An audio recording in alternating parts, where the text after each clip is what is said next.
AGVR creations YouTube channel ఆదరిస్తున్న మీ అందరికీ నమస్కారం అండి. ఈరోజు మనం ప్రసాద్ గారింటికి వచ్చామన్నమాట. వీరు రైల్వే డిపార్ట్మెంట్లో చేసి రిటైర్ అయిపోయారు. వీరు బీజేపీ మీద కొంచెం అవగాహన ఉందని బీజేపీ పార్టీ మీద, ఈ బీజేపీ పార్టీ విజయావకాశాలు ఎట్లా ఉన్నాయో తెలుసుకుందామని వచ్చాము. నమస్కారం ప్రసాద్ గారు. నమస్కారం. చెప్పండి సార్, మీ బాల్యం విద్యాభ్యాసం ఎక్కడ జరిగింది? నేను పుట్టి పెరిగిందంతా హైదరాబాద్లోనే. నా విద్యాభ్యాసం అంతా ఇక్కడే జరిగింది. ఆ బాల్యం నుంచి నేను ఇక్కడే హైదరాబాద్లోనే ఉన్నాను. సైదాబాద్ కాలనీలో ఉండేవాడు. రీసెంట్గా ఇక్కడికి వచ్చాం. అవునండి. ఇప్పుడు మీరు రైల్వే డిపార్ట్మెంట్లో ఎప్పుడు జాయిన్ అయ్యారు? 1989లో 87లో జాయిన్ అయ్యాను. ఎక్కడ, ఏ ప్లేస్లో? ఇక్కడే సికింద్రాబాద్లోనే మౌలాలి జెడ్ఆర్టీఐలో ట్రైనింగ్ తీసుకున్నాను. మౌలాలిలో చేరాను. 89లో జాయిన్ అయ్యాను. 89 నుంచి. మీకు ఈ రాజకీయాల మీద ఆసక్తి ఎప్పటి నుంచి పెరిగింది?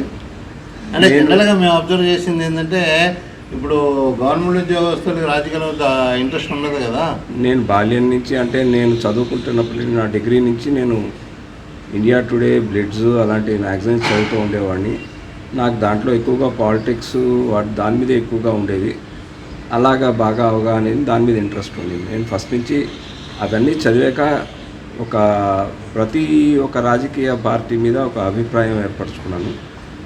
నా అభిప్రాయాన్ని నేను అక్కడ చదివిన వాటిల్లో ఏదైతే నేను చూశానో, నేర్చుకున్నానో, అవగాహన చెందానో వాటిని నేను మ్యాక్సిమం బిలీవ్ చేస్తాను. అది కరెక్ట్ అని నమ్ముతాను. ఎందుకంటే దాంతోపాటు నేను మిగిలిన కొన్ని పుస్తకాలు చదివాను. చదవడంలో నాకు కొంత ఒక్కొక్క రాజకీయ పార్టీ మీద కొంత అవగాహన ఏర్పడింది.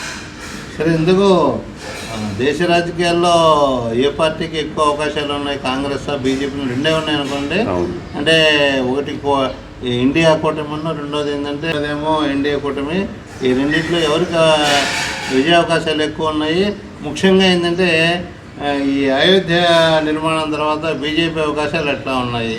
ఆల్రెడీ తమిళనాడులో అయిపోయాయండి. ఫస్ట్ ఫేజ్ ఒకటే ఫేజ్లో అయిపోయాయి. ఏప్రిల్ 2019లో అయిపోయాయి. ఏదైనా మీరు స్టార్టింగ్ తమిళనాడుకి వెళ్ళారు, మీరు తమిళియన్స్ ఏంటి? లేదండి, తమిళియన్స్ కాదండి. కాకపోతే తమిళ్లో ఇప్పుడు సౌత్లో బీజేపీ ప్రభావం ఎక్కువగా కనిపించే అవకాశాలు ఎక్కువగా ఉన్నాయి. అందులో మోడీ గారు చాలాసార్లు తమిళనాడును పర్యటించారు. దాంతో ఆయనకి కొత్తగా ఇంత మునుపు లాస్ట్ 2019లో 5 సీట్లకి కంటెస్ట్ చేసింది బీజేపీ తమిళనాడు. మొత్తం ఎన్ని సీట్లు అక్కడ పార్లమెంటు? అక్కడ 39 అండి. 39లో 5 కంటెస్ట్ చేసింది. అది కూడా అలయన్స్ తోటి. ఒకటి కూడా రాలేదు, 0. అయితే దాన్ని దృష్టిలో పెట్టుకుని సబ్సిక్వెంట్గా అక్కడ బీజేపీ అధినాయకత్వాన్ని మార్చడం, అంటే అక్కడ రాష్ట్ర రాజకీయాల్లో కొంచెం మార్పులు చేశారు. మార్పులు చేయడం అనుగుణంగా అన్నామలై గారిని కొత్తగా ఇంట్రడ్యూస్ చేశారు. ఆయనకి మొత్తం సారథ్య బాధ్యతలు అప్పగించడంతో ఇప్పుడు తమిళనాడులో మంచి ఊపు వచ్చింది. ఆయన స్వతహాగా ఐపీఎస్ ఆఫీసరు. ఆయన ఆల్రెడీ చేశారు. ఆయనకి చాలా క్లీన్ ఇమేజ్ ఉంది. బేసిక్గా ఆయన కర్ణాటకలో చేసినా ఆయనకి బేసికల్గా మంచి పేరుంది, క్లీన్ ఇమేజ్ ఉండడంతో ఆయన రాజకీయాల్లోకి వచ్చి ఎలా ప్రక్షాళన చేయాలి అంటే పార్టీని ఎలా ప్రక్షాళన చేయాలి, బేసిక్గా ఆయన ఫ్రమ్ కార్యకర్త నుంచి ఆయన మొత్తం బూత్ లెవెల్ దాకా ఒక పార్టీ కార్యకర్తని ఎలా తయారు చేయాలి అన్నది ఆయన బాగా అవగాహన చెంది ఉండడం. బాగా అన్నామలై గారు ఫ్యాన్ లాగా అయిపోయారు. అన్నామలై ఫ్యాన్ కాదండి, యాక్చువల్గా ఆయన క్లీన్ ఇమేజ్ ఉండడంతో మీరు అభిమాని అయిపోయారు. ఆయన కొంత అభిమానం అండి. నాకు కొంత ఆయన అంటే సదాభిప్రాయం ఉంది, ఆయనంటే గౌరవం ఉంది. ఎన్ని గెలిపిస్తా అంటారు ఇప్పుడు తమిళనాడు? ఆయన ఎంత లేదనుకున్నా 7 అయితే పక్కా వస్తాయండి. ఇంత మునుపు 3%, 3.62% ఉన్న ఓటింగ్ పర్సంటేజ్ బీజేపీకి now it has risen to 5 to 7%కి పెరిగిందండి. So it may definitely going to get at least 5 seats out of 39 seats. 5 సీట్లు ఇంత మునుపు శూన్యం ఉండింది కదండి. కొన్ని డికేట్స్ నుంచి శూన్యం ఉన్నది కదా. మీకు ఇంత ప్రోగ్రెస్ వచ్చింది, ఓటింగ్ పర్సంటేజ్ కూడా బాగా పెరిగింది. లాస్ట్లో ఏమైందంటే లాస్ట్ ఏప్రిల్ 19th అయిన ఎలక్షన్స్లో 3 to 6 అంటే ఈవినింగ్ 3 o'clock నుంచి 6 o'clock దాకా the percentage of voting was 64%. అంటే టోటల్ ఓవరాల్గా ఆ రోజు జరిగిన పర్సంటేజ్ 64%. ఆ 3 to 6లో మ్యాక్సిమం ఓట్లు పడ్డాయండి. ఇంకోటి ఏమంటే ఆయన సభలకి ఇంత మునుపు వచ్చిన వాటి అన్నమలో ఇంత ముందు కూడా ఉన్నారు, ఇంత మునుపు ఉన్నారండి, ఓడిపోయారు. ఇంత మునుపు ఉన్నారు, ఓడిపోయారు. పార్టీ ప్రెసిడెంటేనా? కాదండి, ఆయన మామూలుగా ఓడిపోయారు. ఇప్పుడే ప్రెసిడెంట్ అయ్యారు. ఇప్పుడే ప్రెసిడెంట్ అంటే ఆయన అసెంబ్లీ ఎలక్షన్స్కి కంటెస్ట్ చేశారు, అందులో ఓడిపోయారు.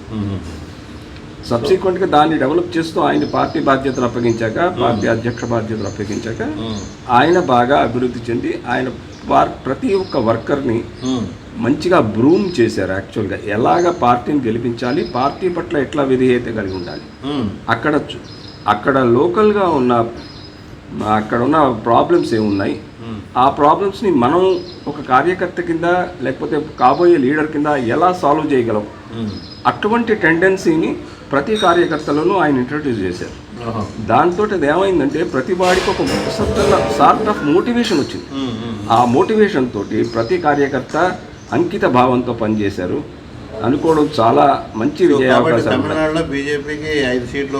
పక్కా వస్తాయని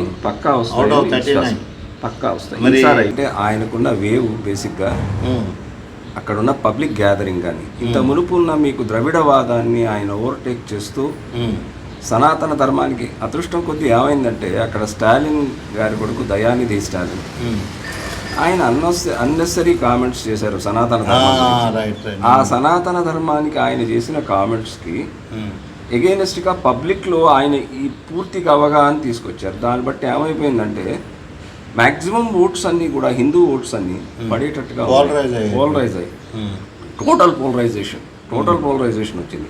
కాబట్టి ఇప్పుడు వన్ సైడెడ్ కంప్లీట్గా పడేటట్టుగా ఉన్నాయి బీజేపీకి. అది ఆ ప్రాబ్లం వాళ్ళకి చాలా బాగా కనిపిస్తున్న స్టాలిన్కి, మిగిలిన వాళ్ళకి. వాళ్ళు ఇప్పుడు అదే భయపడుతున్నారు.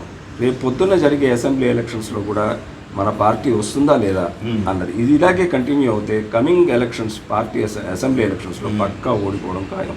డిఎంకే ఏంటి, ఏఐడిఎంకే ఇప్పటిదాకా వీళ్ళు మబ్బులో ఉంచారు. యాక్చువల్గా కూడా జనాభాకి అక్కడ ఏం జరుగుతున్నది అన్నది ఒక అనవసరమైన భ్రమలు కల్పించి పెరియార్ గారు ఇంకా కంటిన్యూ చేస్తూ ద్రవిడవాదాన్ని అర్థం పడుతుంది. మీకు గుర్తుందో లేదో అప్పట్లోనే పెరియార్ గారి మీద సోకాల్డ్ కాంగ్రెస్ లీడర్ అయిన కాంగ్రెస్ ఫస్ట్ ప్రైమ్ మినిస్టర్ అయిన జవహర్లాల్ నెహ్రూ గారే ఈయనకి పిచ్చెక్కింది, ఈయన జైల్లో పెట్టండి, మెంటల్ హాస్పిటల్ పంపించండి అన్నారు పెరియార్ గారు. ఆయన అప్పట్లోనే వెర్రివాదాలు చాలా చాలా చాలా చాలా చేశారు. 60 నుంచి 62, 63లో ఆయన చేసిన వెర్రివాదాలు ఇన్ని అని పుస్తకాలు చాలా చాలా